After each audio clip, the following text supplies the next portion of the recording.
భారతదేశ రాజ్యాంగ పరిరక్షణ కాంగ్రెస్ పార్టీ ప్రాథమిక బాధ్యతగా ఈ రోజుల్లో ఉంది. బీజేపీ సామ్రాజ్యవాద దృక్పథం, బీజేపీ రాజకీయ స్వార్థం ఈరోజు బీజేపీని పతనం వైపు నెడుతున్న పరిస్థితి. రాజ్యాంగ వ్యతిరేక శక్తిగా ఈరోజు బీజేపీ అవతరించడం అనేది చాలా ప్రమాదకరమైన అంశం. ఇప్పుడు రీసెంట్గా మనం ఆంధ్రప్రదేశ్లో చూస్తున్నాం కదా, చంద్రబాబు గారితో కలిసి అధికారంలోకి వచ్చిన తర్వాత కూటమిలో లుకలుకలు, అటు పవన్ కళ్యాణ్ సీఎం కావాలని, ఇటువైపు లోకేష్ డిప్యూటీ సీఎం కావాలని చెప్పి ఎలాంటి గిల్లి గజ్జాలకు వస్తున్నారో చూస్తున్నారు. ఇది కూటమిలో లుకలుకలకు ఒక ఉదాహరణ. సో చంద్రబాబుతో కయ్యం అనేది టోటల్గా బీజేపీ ప్రభుత్వం యొక్క ఉనికికే ప్రమాదం అని తెలిసిన తర్వాత తగ్గుతున్న పరిస్థితి ఉన్నప్పటికీ కూడా పవన్ కళ్యాణ్తో తను ముందుకు వెళ్లి ఏ విధంగా టీడీపీని పక్కన నెట్టాలనే వ్యూహం నిరంతరం ఆలోచిస్తూనే ఉంటుంది.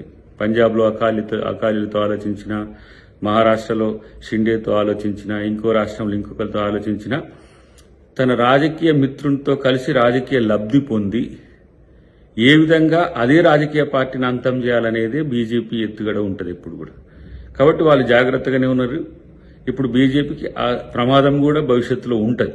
2029లో పూర్తి స్థాయి తామే అధికారంలో రావడానికి చేసే ప్రయత్నాల్లో భాగంగా అటు సౌత్లో ఇటు నార్త్లో అన్ని రాజకీయ కుట్రలు చేస్తుంది. జమిలీతో చేసే ప్రయోగాలు కావచ్చు, లేకపోతే మతంతో చేసే ప్రేరేపిత రాజకీయాలు కావచ్చు. ఇప్పుడు మీరు చూడండి, అయోధ్య దేశ ప్రజలందరిదైనప్పటికీ కూడా బీజేపీ సొంత వ్యవహారంగా చేసింది.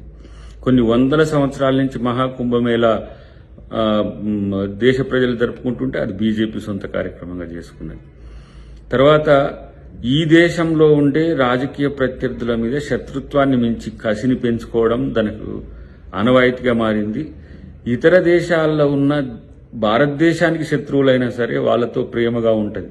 అది దాని యొక్క నైజం. కాబట్టి ఇవాళ చంద్రబాబు గారి రూపంలో ప్రమాదం వస్తుందా, నితీష్ కుమార్ గారి రూపంలో ప్రమాదం వస్తుందా అనే దానికంటే తాను వ్యవహరించే శైలి వల్ల బీజేపీ స్వార్థపూరిత రాజకీయాలే తనకి ఈరోజు నష్టం చేసే పరిస్థితి ఉంటుంది. రేపు దేశంలో భారత రాజ్యాంగ పరిరక్షకునిగా రాహుల్ గాంధీ గారికి రేపు జాతీయ స్థాయిలో పెద్ద ఎత్తున ప్రజల యొక్క మద్దతు ఉండబోతుంది. కాబట్టి మేమే ఇంకా ఉంటాం, మేమే వస్తామని చెప్పి కిషన్ రెడ్డి గారో, లేకపోతే ఈటల రాజేందర్ గారో, లేకపోతే బండి సంజయ్ గారో మాట్లాడే అన్నీ కూడా వాళ్ళ యొక్క రాజకీయ అస్తిత్వాన్ని నిలబెట్టుకోవడానికి తప్పితే మరొకటి కాదు.